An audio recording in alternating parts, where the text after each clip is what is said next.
제자들이 근심하고 있습니다. 제자들이 근심하고 있듯이 오늘 우리도 인생길 위에서 근심과 두려움들을 마주하고는 합니다.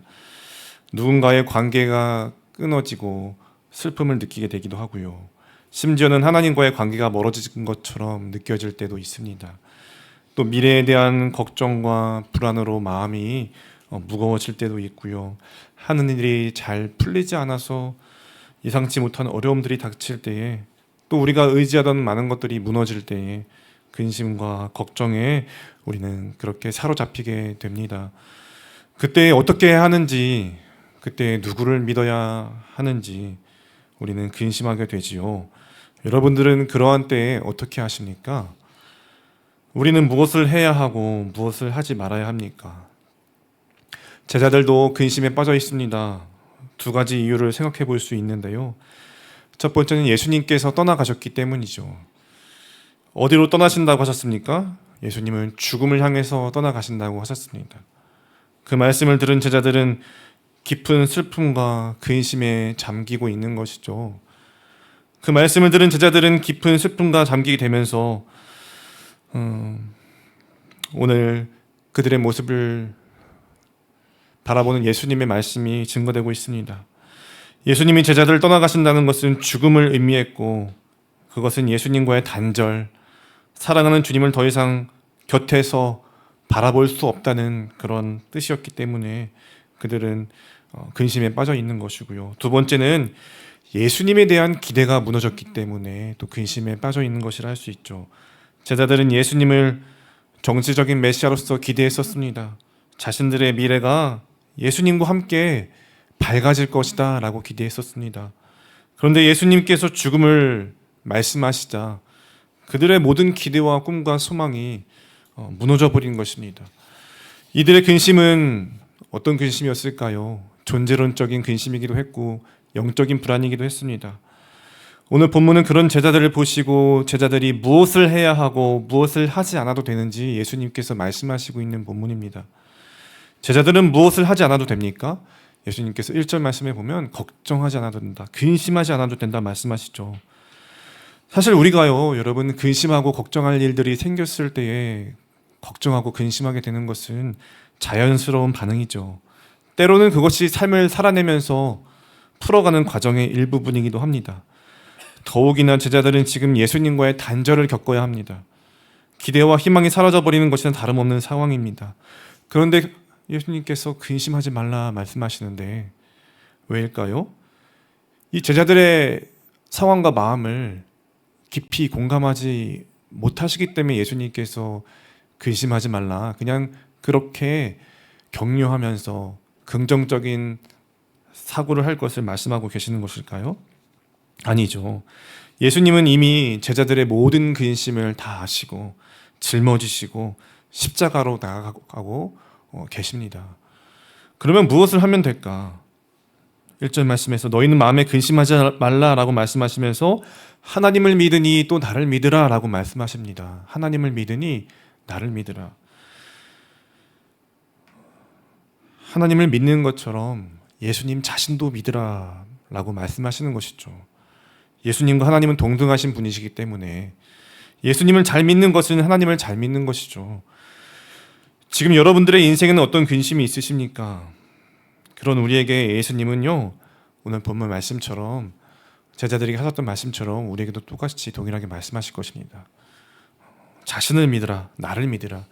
너희가 하나님을 믿느냐? 그럼 나도 믿어라. 예수님을 잘 믿으면 어떻게 될까요? 우리의 걱정과 근심과 불안이 사라집니까? 물론 충분히 그럴 수 있습니다. 그러나 또 그렇게 쉽게 사라지지 않을 수도 있습니다. 예수님을 믿는 것은 근심과 불안 사라지는 정도의 은혜만 있는 것이 아니죠. 우리가 상상을 뛰어넘는 훨씬 더 큰 하나님의 위대하심을 맛볼 수 있고 계획하심 가운데서, 인도하심 가운데서 살아갈 수가 있는 것이죠. 더 놀랍고 큰 영광으로 우리를 인도해 주실 것입니다. 여러분, 아멘이십니까? 제가 어린 아이들을 키우다 보니까요, 아이들 찬양을 참 많이 듣게 되는데 아이들 찬양 노래 중에 이런 노래가 있습니다.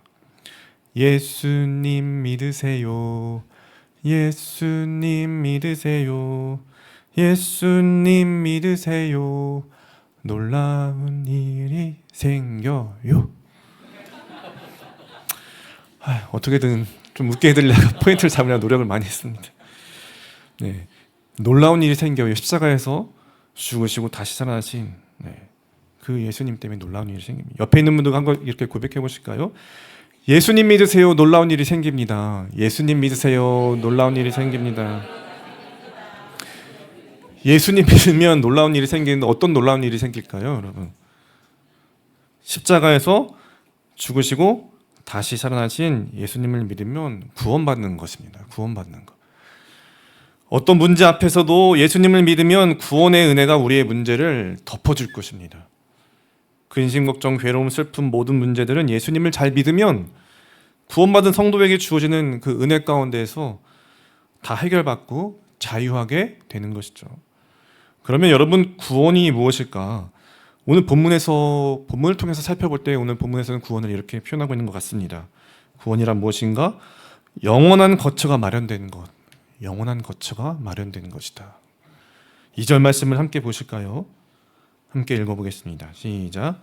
내 아버지 집에 거할 곳이 많도다. 그렇지 않으면 너희에게 일렀으리라. 내가 너희를 위하여 거처를 예비하러 가노니. 예수님은 영원한 거처를 마련하러 가신 것이죠. 1절에서 하나님을 믿으니 또 나를 믿으라 라고 하셨는데, 예수님을 믿는다는 것은 결국 아버지 집에 영원한 거처를 마련하러 가셨다는 것을 믿는 것입니다. 영원한 거처가 있음을 믿으십시오. 예수님은요, 아버지 집에 우리의 거처를 마련하시기 위해서 십자가에 죽으시고 부활하신 것입니다. 영원한 생명과 천국을 그렇게 예비해 주신 것이죠. 여러분, 예수님을 잘 믿어서 영원한 거처가 여러분들께 예비되어 계심을 믿습니까? 그러면 여러분, 우리에게 있는 모든 근심과 괴로움은 사라질 수 있습니까? 평생에 모든 근심이 완전히 이제 앞으로 없을 것이다, 근심이 사라질 것이다 라기보다는 구원의 은혜가 있기 때문에 그 구원의 은혜가 우리의 모든 근심과 걱정과 괴로움을 덮어버리는 것입니다. 그래서 버티고 계속해서 인내하고 또 그렇게 기쁨으로 승리하면서 살아내고 믿음으로 승리할 수 있는 것이죠. 그러한 구원의 은혜가 누구에게 임할까요? 마가복음 10장 14절과 15절에서는 이렇게 말합니다.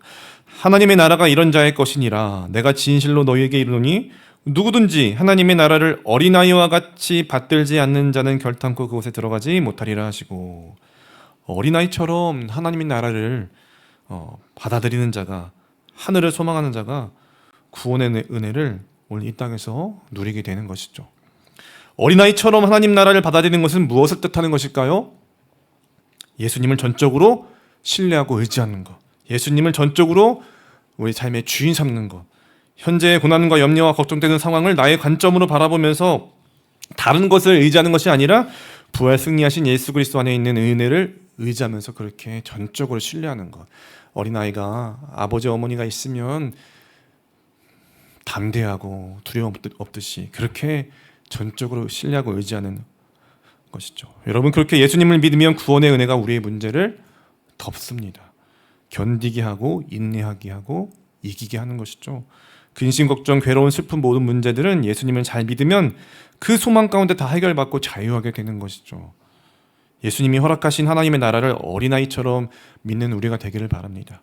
그러면 하늘의 소망으로 말미암아 오늘 여러분들의 마음에 구원의 은혜가 충만할 줄로 믿습니다. 두 번째, 예수님을 믿으면 또 어떤 놀라운 일이 생길까요? 구원이란 무엇인가? 두 번째입니다.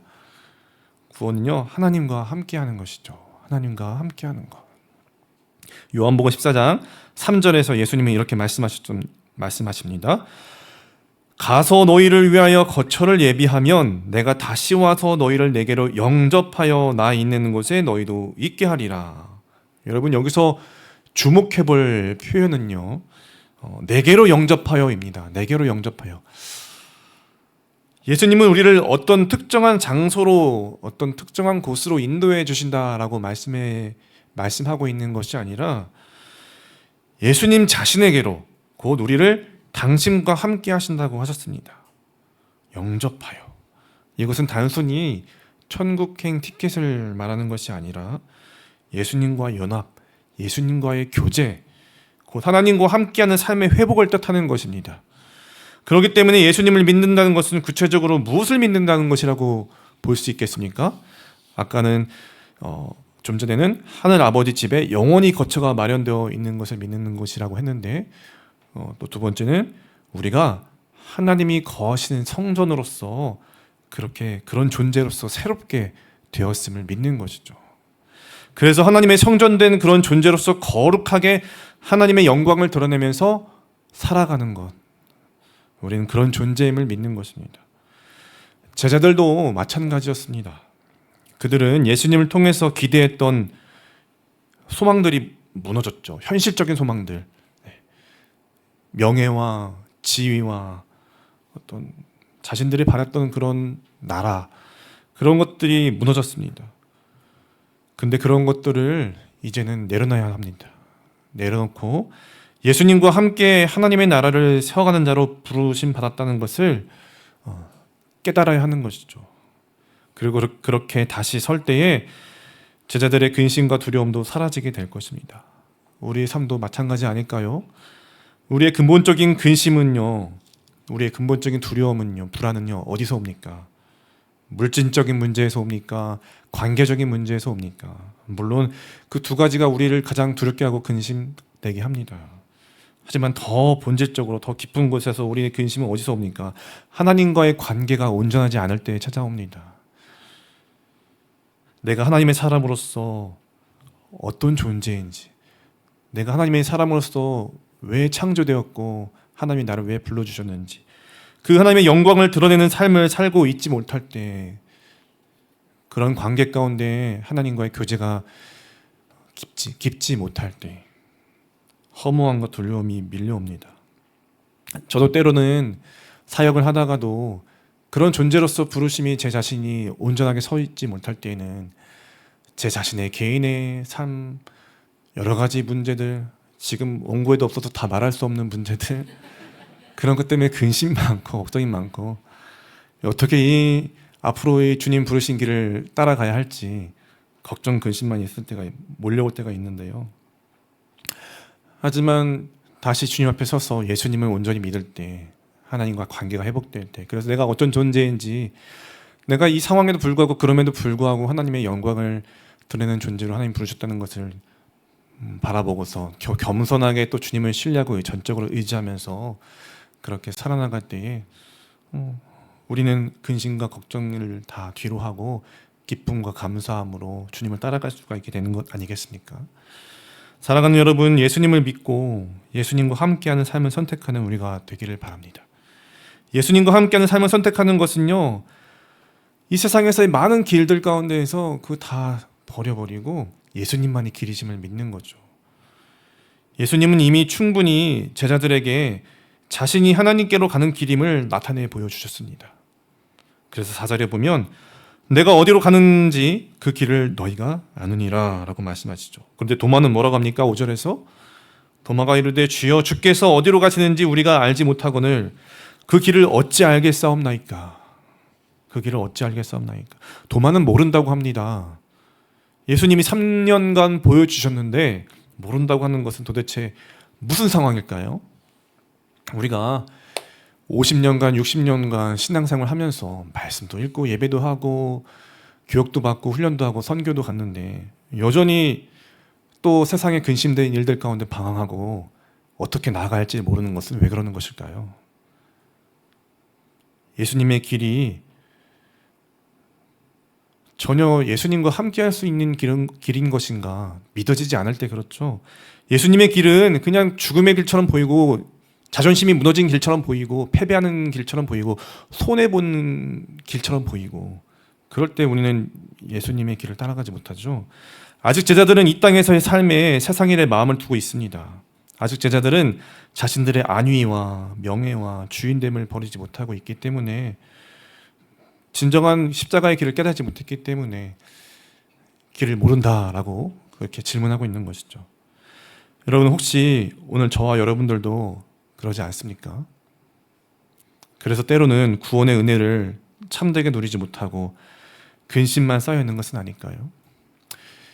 저는 그런 것 같습니다. 그래서 요즘에 근심이 많은데 제가 예수님을 잘 믿어야 될 것 같습니다. 길은 이미 주어졌습니다. 그 길을 선택해야 하는 것이죠.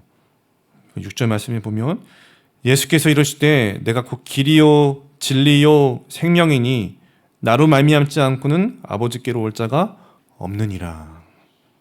예수님은 우리의 길입니다. 또 아버지께로 인도하시는 유일한 진리가 되시고요. 우리를 영원한 생명으로 이끄시는 생명 되시는 참 생명 되시는 분이십니다. 그 예수님께서 마음에 근심하지 말라 하나님을 믿으니 또 나를 믿으라 라고 오늘 우리에게 말씀하십니다. 여러분 예수님을 믿으십시오. 그러면 세상의 많은 근심된 일들 가운데서도 하늘의 소망을 품고 살아가는 하늘의 기쁨이 여러분들에게 충만할 줄로 믿습니다. 하나님과 사귀며 하나님의 사랑을 누리는 은혜가 있을 것입니다. 또 그 가운데서 더 놀랍고 큰 영광으로 우리를 이끌어 주시고 인도해 주시는 은혜를 우리가 경험하게 될 줄로 믿습니다. 그 은혜 누리는 우리 모두가 될 수 있기를 주님의 이름으로 축원드립니다. 우리 믿음의 한 줄 고백하시겠습니다. 함께 고백하겠습니다. 예수님이 참된 길이요 진리요 생명 되심을 믿으며 예수님만 따라가겠습니다. 한 번 더 할까요? 예수님이 참된 길이요 진리요 생명 되심을 믿으며 예수님만 따라가겠습니다.